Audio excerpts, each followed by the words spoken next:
Hello, Adam. It is January 28th, 2013, and I'd like to get the important stuff out of the way first. It snowed today, and the more important thing is that I'd like to thank you for posting that awesome video on my birthday. It was really cool to see everybody and have them wish me happy birthday through video. Okay, so on to my video. I said on the 24th that I had an idea for video. This is not that video. This is going to be something a little different because that video is actually taking me a little bit of time to piece together how I want to do it. So this is going to be something completely different, and we shall begin now. So I'm going to propose to you that there is no such thing as a children's cartoon. Let me define children's cartoon a little bit as a cartoon that only young children can get value from. And I know that you're not supposed to end sentences with prepositions, but that was my best way to phrase that. So a cartoon that only young children can get value from is a children's cartoon. And I'm going to propose to you that that is non-existent. Let me demonstrate why. So maybe, let me quickly caveat that for this I'm going to be excluding anime because not that I don't have a good grasp of what kind of anime is out there, but there's like so much more anime than like American animation that I don't feel like I could sufficiently cover it. So I'm going to be sticking to American animation for now. Okay, with that being said, I don't think, like primary competitors for children's cartoons would be found on Nick Jr., Cartoon Network maybe. I don't know if there are any other channels that still show cartoons, unfortunately, because I have not watched TV in a long time. So, but I feel like I can still give a sufficiently broad survey of the field. So I'd like to say that I think that the cartoons these days are divided into two categories. So you have comedy cartoons and you have like educational cartoons. And they're two very different. Like you notice the difference when you watch it. So like the comedy cartoons you'll see they were like the old Nickelodeon shows, like Hanna-Barbera cartoons on they were on Cartoon Network and now I guess they run on Boomerang. Just like cartoons that are designed to produce a laugh. I don't feel at this point that the sense of humor of a child is any more developed than that of an adult, to where the shows would be funnier for them than an adult. Now let me say that these shows were written by adults. So if they're funny to a child, at some point an adult had to say, yes, I think that's funny, and I think that a child will think that's funny. And if that works, then I think it's kind of proof of the concept that any comedy cartoon can also be found funny by adults, and therefore value does not belong only to the children. So I don't think that, as for the comedy category of cartoons, you've got like SpongeBob, Looney Tunes, any Predator product that you're gonna run into, all those classic. I don't know. You just like the cartoons and Cartoon Network. You don't see anything that you can watch now that's not at least like a little funny and kind of reminds you of being a kid. And I think that actually watching cartoons as an adult might provide even more value because if you watch them as a kid and you get to enjoy them as an adult and you get the nostalgia from when you used to watch cartoons as a kid.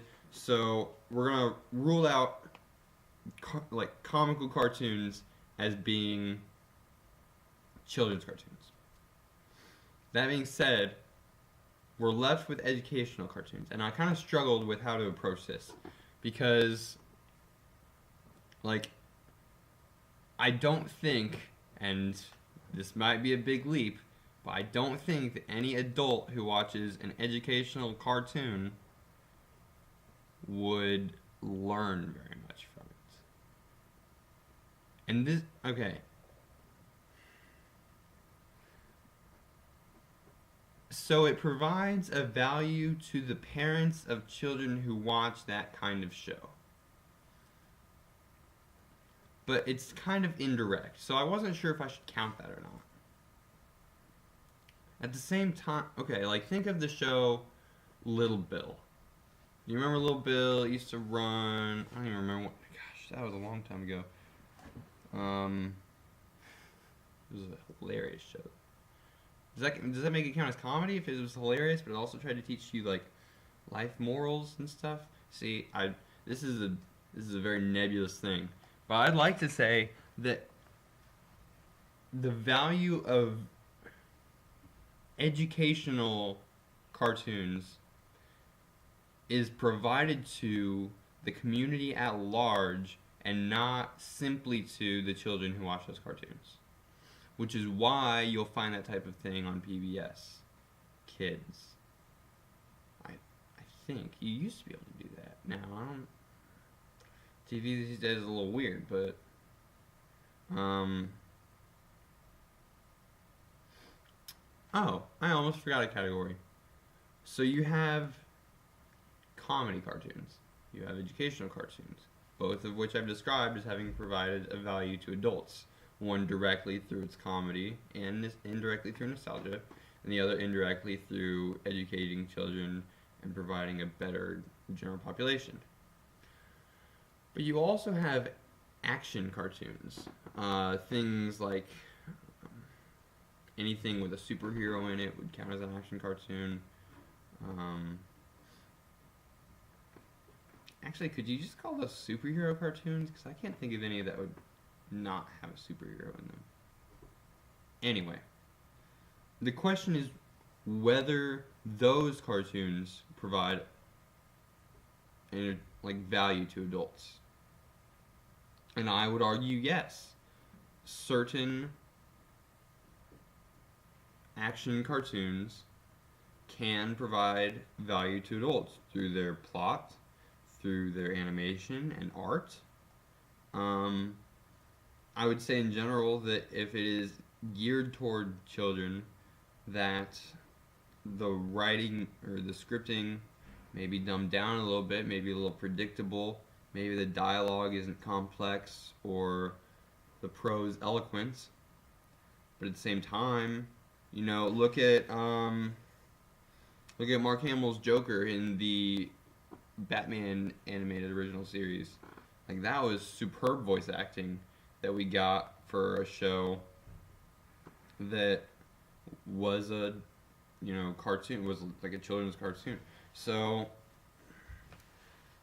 I think that if you want to appreciate action cartoons as an adult, you appreciate it in a little bit different of a way than you appreciate them as a child, which is unlike comedic cartoons, which you can appreciate the same way as gaining comedic value.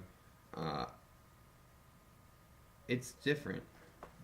But I don't think that any cartoon you could name, it could be argued, does not provide value to adults.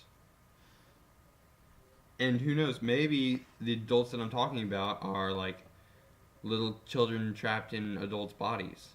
But does that make them not adults? What's the definition of adult? I don't know. Now we're running on 10 minutes here, and I've raised a very difficult question that I'm not going to answer. So,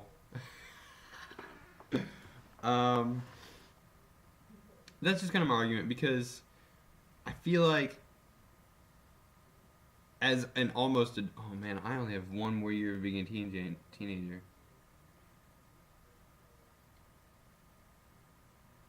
Okay. Now that I just got over that, as an almost adult, I have to say it's not weird for me to talk about cartoons. I don't think it should be weird for me to talk about cartoons because they're not and never could be just for children. Maybe like an adult watching Little Bill would be strange, but an adult watching Little Bill sitting next to his son and explaining to him like the moral values that Little Bill is like trying to like cartoons belong to everybody, and I don't think that they should ever be just for children. Maybe I'm just making that case because I like cartoons a lot. I'm a big animation fan. And I'm just trying to justify my position, but if you can come up with a cartoon that is just for children and provides no value to anyone besides them, I would love to hear it. Adam, I will see you on the evens. Goodbye.